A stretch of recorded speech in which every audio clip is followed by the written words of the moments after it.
It's episode 638 of the Locked On Rangers podcast. On today's show, I'm breaking down the Rangers pre-All-Star first half.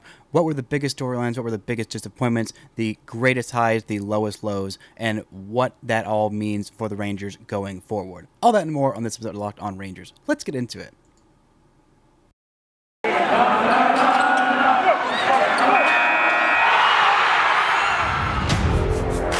You are Locked On Rangers, your daily Texas Rangers podcast. Part of the Locked On Podcast Network, your team every day.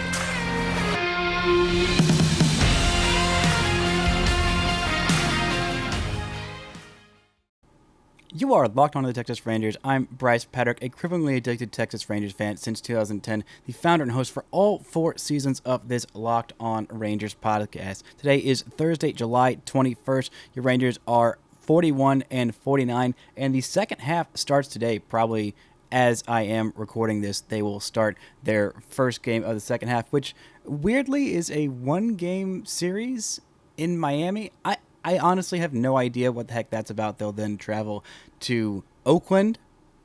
So for a 3-game weekend series, I don't know. This is the weirdest way to start back from the All-Star break. Literally 1 game in Miami, then fly all the way across the country. But it's going to be a weird one. And this was a weird and very, very fun first half. Thank you all so much for making Locked On Rangers your first listen every single day. If you're not already, you can follow me on Twitter at Bryce Paddock. You can follow the show at Locked On Rangers. And the best way you can help grow the show is subscribe on YouTube and comment anything below. Comment your theory as to why the Rangers are playing 1 game in Miami and then flying all the way across the country. Is it because Rob Manfred is afraid of what these Rangers can do in the second half and he's sandbagging them, or is it just something even dumber than that? Now, let's start with an overall look at this team's record. I already said it at the top, but the Rangers are 41-49.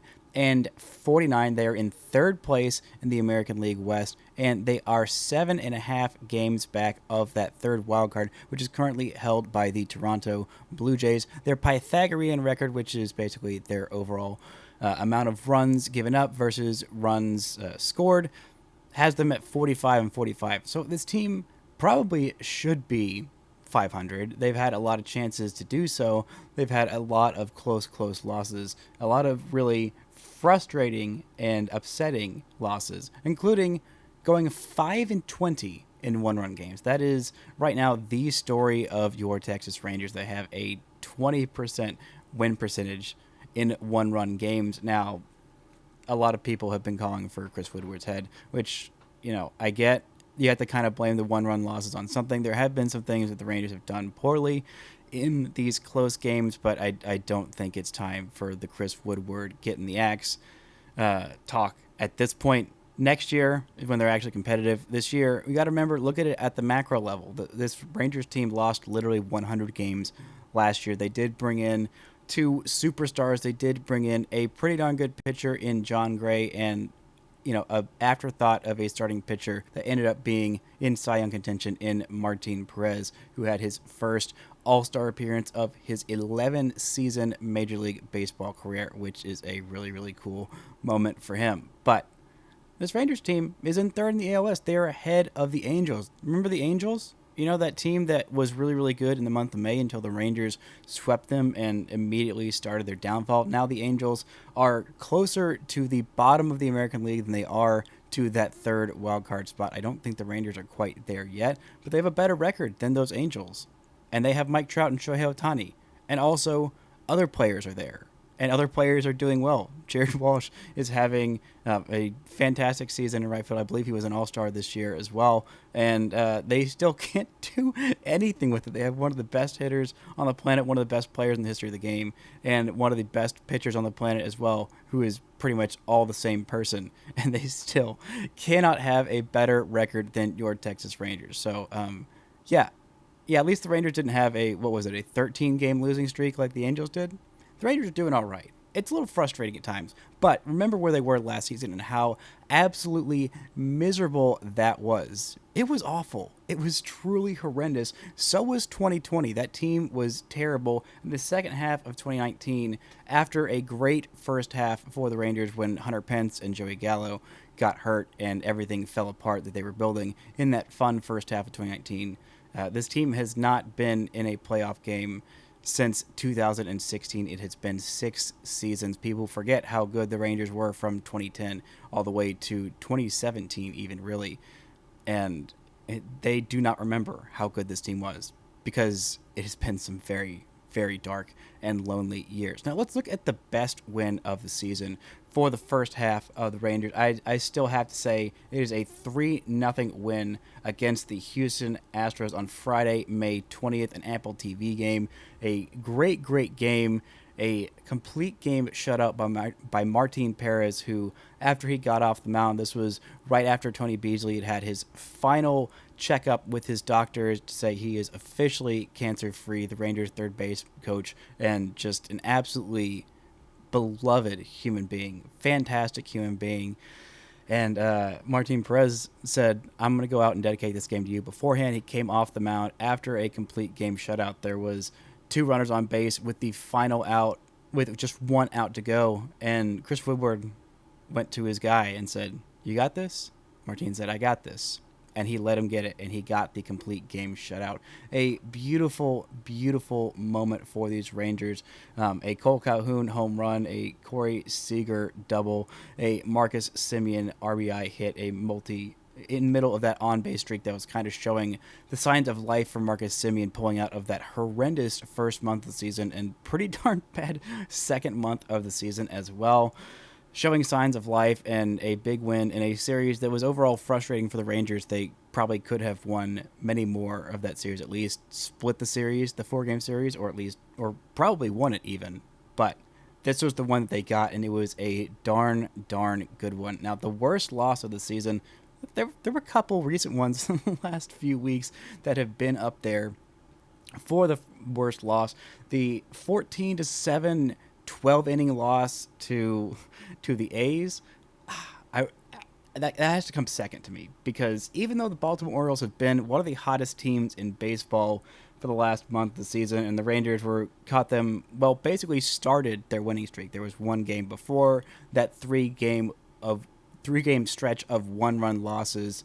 The Rangers got swept by the Orioles. But the one that was most upsetting and frustrating to me was the 10-inning 9-10 loss on Tuesday, July 5th. The Rangers hit tying or go-ahead home runs in the 7th, 8th, and 9th innings and still lost the freaking game. The first time that it was ever done in Major League history. It's Mitch Garver's final home run of the season came in that one. Nathaniel Lowe's 12th of the season, and Corey Seager had his 16th of the season.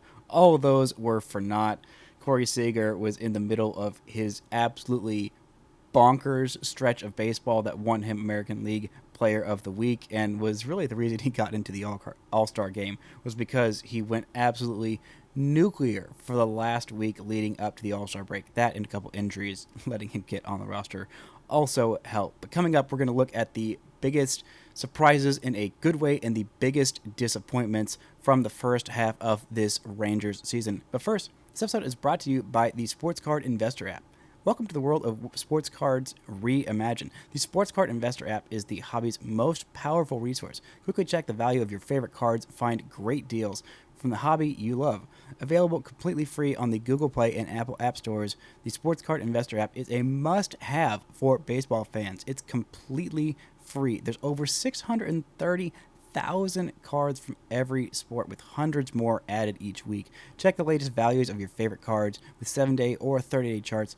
Find the best prices and buy directly through the app with our eBay deals feature. Whether you're a casual card collector or you're looking for an alternative investment opportunities, the free Sports Card Investor app has something for you. If you're looking for breakout stars, if you want a Ezequiel Duran card, if you want, a nostalgic card, you want a Colby Lewis card, a CJ Wilson card, whatever kind of cards you're into, you can find them on the Sports Card Investor app. If you're interested in getting into sports cards, you can find some great deals on your favorite players. So go download the Sports Card Investor app today, available for free in the Google Play and Apple App Stores, or go to sportscardinvestor.com/locked-on.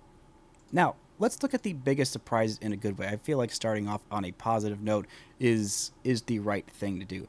Martin Perez. It's got to start with the Rangers' the only initially selected All-Star. I keep forgetting that Corey Seager was in there. But Martin Perez signed a 1-year, $4 million deal. And my stupid self, as soon as it happened, said, meh, welcome back, Martin. Cool. It was very cool. It was almost too cool. Martin Perez was one of the best pitchers in all of baseball for the first half of the season. He was the best pitcher in all of baseball in the month of May. He won American League Pitcher of the Month honors. He has been just absolutely dynamite. There's been nothing too different with his arsenal. He has just been more aggressive. He's been hitting his spots better. He's been throwing his four-seamer a little bit less. He is in the top 10 percentage of not being barreled up, expected slugging, expected WOBA, expected ERA, all of those in the top 26% of baseball. He is not walking any guys. He's no longer in the 69th percentile. He has fallen all the way to the 68th percentile, which is much, much less nice. He's not striking guys out, doesn't need to. Nobody's hitting him hard. That is in the 69th percentile, which I think is very, very nice. But he's not striking guys out. His fastball spin rate is down because he's using his sinker a little bit more, his four-seamer a little bit less. But this guy is just painting. Everywhere he wants to throw that ball, he is hitting his spots pretty much every single day. He has been consistent day in and day out, even on his bad starts. He's been able to go deep into games. That is one of the things that I loved about Lance Lynn when he was here, is even on his off days, he'd still give you 100 pitches. He's not quite throwing as many pitches as Lance Lynn did, but he's still going just as many innings. It's like every single time out, you can pretty much count on him to go at least 6 innings. Even in the blow-up starts, he's still going to get you 6 innings, which has been huge with the back half of the Rangers rotation completely in flux and really questionable when it is there, going sometimes 3 innings, sometimes 2 innings, sometimes 4 on a good day. But the Rangers have needed him. They've also needed John Gray, who I'm not including in the surprise because he's been... This is about what I expected from John Gray. Not quite how good he's been in the month of June, or even a little bit early in July, but still, I have been very encouraged by him. But Martin Perez is probably the biggest good surprise of the season. The other one has to be the should-have-been All-Star, almost All-Star, Jonah Heim, who is having an incredible season, had a really, really great first month of the season, just came out of nowhere, absolutely out of nowhere, to win that catching job when Mitch Garver could not catch anymore. And so far through 69 games, he's got a 781 OPS, a 120 OPS plus, 12 homers and 11 doubles, already has a career high in home runs, is leading, I believe, at least all American League catchers in home runs, if not all of Major League Baseball catchers in home runs. He has been dynamite for the Rangers. He's been one of the best framers in baseball, which he knew that he was, and he knew the defensive value that he added and the power potential that he showed last year. Despite the numbers not being great, he has completely turned that around. His numbers were awful last year, but you watched him at the plate, you thought, this guy is better than that. He is better than those numbers, and this year he has been way, way better. A 2.3 WAR player through the first half.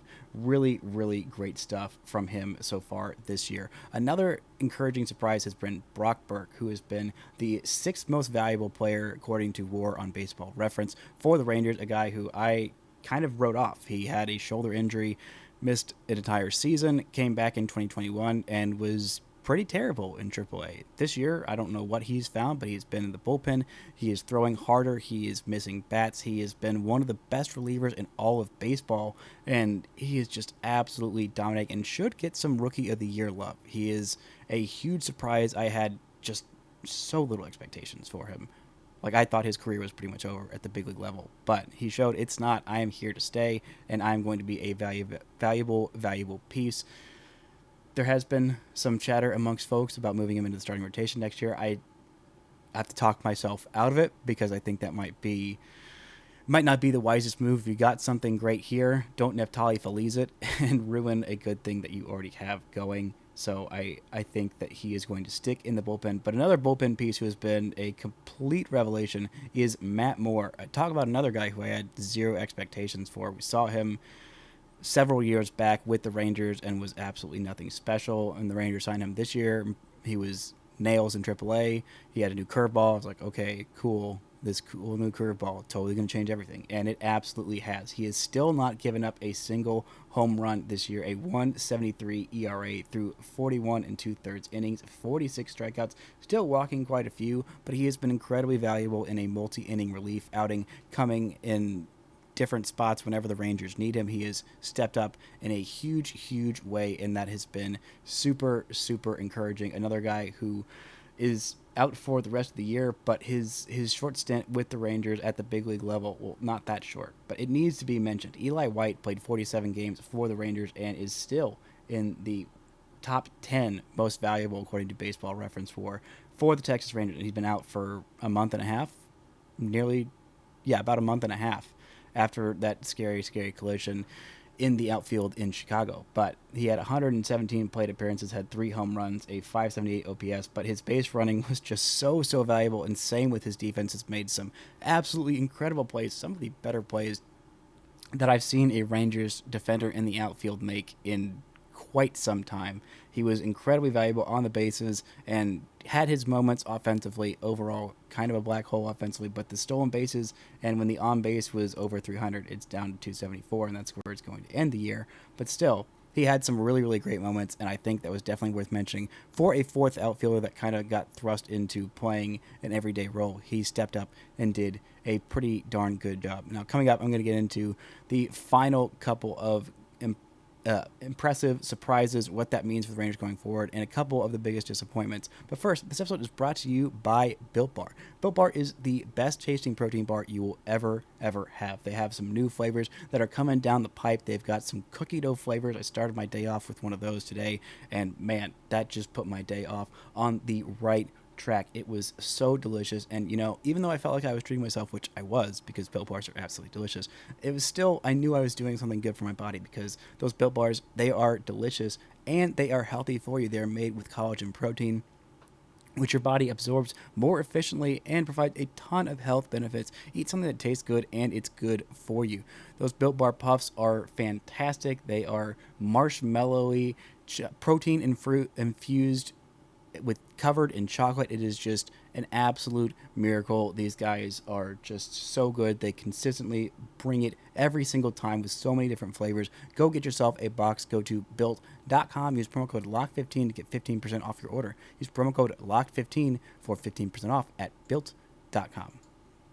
Now, some of the final encouraging signs, I want to move those on later on down the line, because I want to end my show with those, because those guys are the ones that will make the difference for the long term. Matt Moore, his contract is up at the end of the year. Martin Perez at this point has not been extended for multiple years. But these other guys, they're here to stay. Jonah Heim is going to be here for a couple more years, so that is also a very positive development. But I want to get into some of the biggest disappointments. Willie Calhoun was just... I am so frustrated with how things went down with Willie Calhoun. He was putting up incredible expected numbers. In case you forgot, for the first, month and a half of the season, when Corey Seager and Marcus Semien were in their big downturns. Well, Seager kind of fought through it a little bit, but when Semien was in his huge offensive slump, offensive numbers were way down around the board. Right around that Houston series was when I think I'm pretty sure Major League Baseball changed the baseball to go back to not being the dead ball era, which it was, to go back to being a slightly more juiced baseball, but they're never going to admit it because that's just what they do. But it was a rough stretch. The expected numbers were fantastic for him, and the Rangers ended up trading him to San Francisco for Steven Duggar, who has already been optioned, had 8 games, 19 plate appearances, and a 440 OPS. Yeah, that's what the Rangers got for the primary piece in the Yu Darvish trade. I think it's fair to say that they lost that trade. AJ Lexy is still here, and he's in a bullpen role. I think there might be one more guy who's in the minors from that Yu Darvish trade, but it's officially time to say that the Rangers lost the Yu Darvish trade. But it's just frustrating how that went down, and there have been a few more disappointments. Early Marcus Semien, he turned it around in a big way the last couple of months. He has been one of the hottest hitters on this Rangers team in the month of June and the month of July, but those first 2 months were really brutal, and I'm glad that he has turned it around, because that was about to be... It was very frustrating for him, I'm sure, for the first 2 months of the season before he got his home run on what was the last day, one of the last, I think, series in the month of May. It took him a long time, and I said once he got that first home run, everything would start coming from there, and so far it has. He is pulled it together in the month of June. In 26 games, he had an 849 OPS with 7 home runs. So far in 16 games in July, he has really turned around and even on pace to bust through that 7-homer month. He has got 5 home runs so far in this month and an 894 OPS. The batting average is up to 239, so those of you who are mad about him being below the Mendoza line, we can chill out about that. And some other disappointments. There weren't that many that were huge, but I have to say at this point, Mitch Garver is a disappointment. 54 games, 215 plate appearances, 10 home runs, a 702 OPS, just fine. About league average, fine. But that's all he's going to do for this year. That's the frustrating part. He has had surgery. He is going to hopefully be ready to catch next year at the start of pitchers and catchers reporting. But we knew he was injury prone. We knew there were some concerns there. It wasn't the back that got him. It was an injury that he actually had going into the season, which I think is even more frustrating, meaning that he didn't get it checked out, or whatever physical the Rangers did during the trade didn't catch this, even though he said that he was dealing with this in the offseason, which, like, buddy, get that checked. Get that checked. It's just incredibly frustrating that he is not going to be able to provide more value. He had his moments. He had a streak of 3 games in a row where he hit a home run. He is very streaky with his home runs. He had some big moments in that Baltimore series where he came up and it didn't end up mattering because Rangers lost that series and got swept in that series. But he had his moments. We saw how big his bat is. We saw the kind of value he can provide as a catcher who hits absolutely like crazy. And when he gets hot, he can almost carry a lineup. And having Jonah Heim there to negate this loss makes it less frustrating, but it's still upsetting. Brad Miller, I have to say, is another one of the big disappointments this year. 65 games, a 589 OPS. He hasn't had a home run. It feels like ages. It has been, I believe, since May he's had a home run, and now he has gone on the IL. He has brought up Ezequiel Duran, who is going to play second base in this first game as I am recording this right now. Welcome back to the big leagues, Ezequiel Duran, and I think that is pretty much the last big disappointment that I got to talk about. But the most encouraging long-term developments, Ezequiel Duran coming up to the big leagues from AA. He absolutely crushed it in AA this year. He built on what was a very, very encouraging Arizona Fall League. Didn't have the greatest start to his Rangers minor league career. Was not doing super well in Hickory. Then played in the Fall Stars game. Was an Arizona League Fall Star. That is a Fall League All-Star for those of you who are unfamiliar with the nomenclature there, but had a 921 OPS in Frisco, came up, held his own at the big league level. Now he is coming back, played some really nice third base, had some really great moments, had a pair of home runs, a 717 OPS at the big league level, then got sent down to AAA to learn how to play the outfield, had not played the outfield just yet, but there is kind of a long-term spot, hopefully, in left field. But center field right now is being held down by one Leody Taveras, who had one of the worst big league seasons you can have at a very, very small, well, not even very small, just a small-ish sample size last year. 49 games, 185 plate appearances, and a 477 OPS last year. This year he has come back up. The Rangers waited. He had a very hot month of April, kind of cooled off a little bit in May, and busted out of that slump in June, and now has played 30 games at the big league level in 90 plate appearances, has a 920 OPS. He is hitting the ball hard. He is making solid contact, and he is providing the extremely high value that he provides defensively in center field. We know how good that is, and all he needs to be is an average offensive player to be a solid contributor. If he is, well, he's not going to continue this 920 OPS. He's not going to continue having not a double every 3 games, I think. He's got 9 doubles in 30 games so far, so a double literally every 10 plate appearances. I don't think he's going to keep that pace up, but that's fine. He's got 5 stolen bases, 2 caught stealings. I would like him to walk a little bit more, but right now his batting average is 341. His on-base is 367. He is a great base stealer and already a .9 WAR player in 30 games. That's encouraging. That's nearly a 5-win player on a 150-game pace. He just needed this to show himself that he is a big league caliber player. He did have a 703 OPS as a 21-year-old in 33 games in 2020. But again, I think that was still, he felt a little bit overmatched. Rangers, or none of the other teams had a good scouting report on him. Then once they had the scouting report on him, he came back up to the big leagues last year. He just got some really, really bad luck and also let that bad luck compound into some bad at-bats. But this has been huge for him. He's going to be the Rangers center fielder of the future. He has been that, labeled as that for many, many years, and prospect fatigue has made some folks really, really out on him. Shout out to the guy who, I believe like 9 months ago, said that I was on crack for not hating Leody Taveras. I want to know where that guy is now and if he still thinks that I'm on crack. But anyway, one of the other great positive developments, well, I don't know about great, but pretty positive developments, Spencer Howard coming up and looking like a big league caliber starter after just a horrendous start to his big league season. His last 3 games since getting called back up on July 5th against Baltimore, he had 4 innings, 4 earned runs. Against Baltimore, not super great. But the last 2 starts, he's gone 5 innings, only 1 earned run in 5 innings against Oakland on 7-11. And 2 earned runs in 5 innings against the red-hot Seattle Mariners on 7-16. He needs to be a big league starter for the Rangers to not absolutely look back with huge, huge regrets on that Kyle Gibson trade. They gave up Kyle Gibson, who was an all-star that year, and Ian Kennedy, who was a solid reliever, and they just need Spencer Howard to be either one of the filthiest relievers in all of baseball or a competent number 3 or 4 or maybe even 5 starting pitcher. They just need that. And he has shown some positive developments.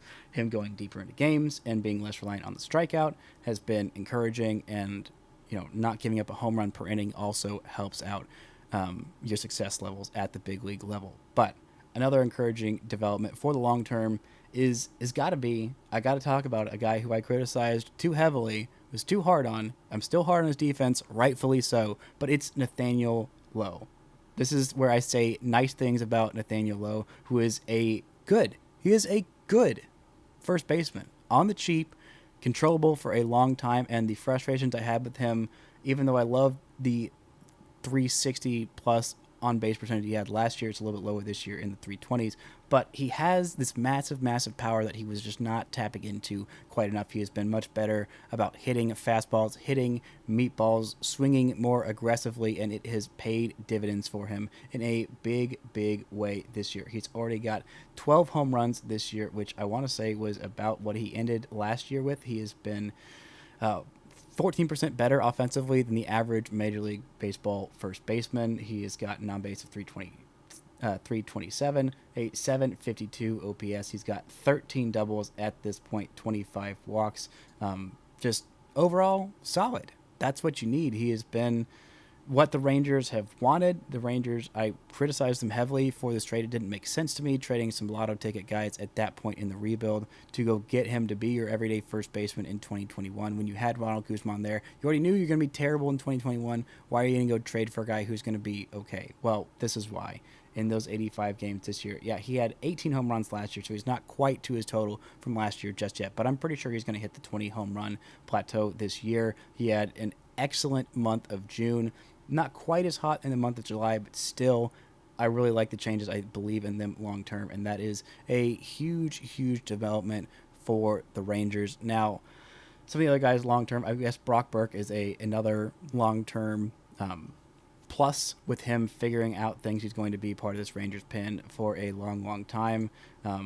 If they can re-sign Adolis Garcia, that is going to be a big, big plus for them. And Josh Smith, I've gone this far and I have not mentioned Josh Smith and his encouraging development as a pretty darn good leadoff hitter. Now, the power is not quite what I wanted it to be, but he's been playing a solid defense at third base, leading off for the Rangers a 340 on-base percentage. He's walking like crazy, 13 walks in 101 plate appearances. That is, I believe, about a 13% walk rate, and striking out only 17 times in that same span. Does have 1 home run, a little leaguer, but still counts. They all still count the same. I'm sure he's going to get his first over-the-fence one in no time. 3 doubles for him. Again, would like to see him hit just a little bit better, put the ball in play. He does that at a good rate, but I'd like to see him put him in play where fielders are not.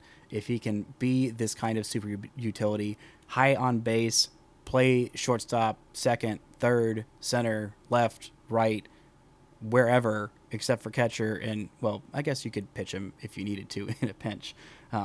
But he has got a lot of value, making that Joey Gallo trade look very, very good for your Texas Rangers, and it would look even better if they got Joey Gallo back for cents on the dollar at this trade deadline. Just a thought. I got to throw it in there whenever I can. But that's going to do it for this edition of Locked On Rangers. I'm excited to turn off this recording and go watch this game. I'll talk a little bit about this first game and a little bit of 3 questions the Rangers, some amount of burning questions the Rangers need to answer in the second half on tomorrow's show. Thank you all so much for making this a huge, huge week. If you're looking for draft coverage, the last 3 days has been chock full of it, talking about Kumar Rocker, about Brock Porter. Gave that a little bit of a rest today and tomorrow, but I'll be talking next week with Lindsey Crosby, host of Locked On MLB Prospects. Go check out his show. He's got some great stuff on the draft. I'm sure he's got a lot of thoughts on the Kumar Rocker pick and the Brock Porter pick. Go check out that show and wait for my crossover with him next week to get a little bit more in depth on some of the later guys that the Rangers drafted. That's going to do it for today's episode of Locked On Rangers. And until next time, don't forget to enjoy baseball.